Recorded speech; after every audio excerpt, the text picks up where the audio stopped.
सलाम दोस्तों, मेरी आई दी वीडियो आ गन्ने की ट्राली लदी सी ते खुरी वाली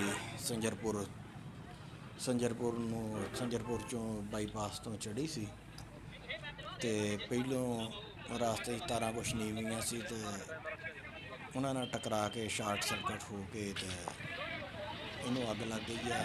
इस वास्ते फिर ड्राइवर ने महारत की जल्दी जल्दी भजा के ते मौके ते फोन 1122 वाले रेस्क्यू वाले ने फोन किया।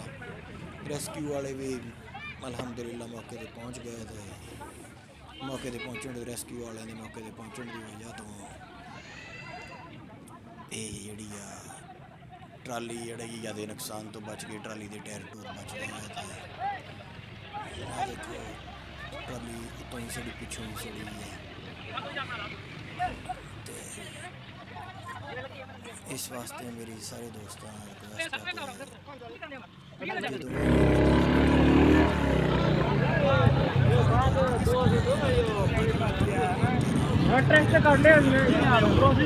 फागल पता दवाई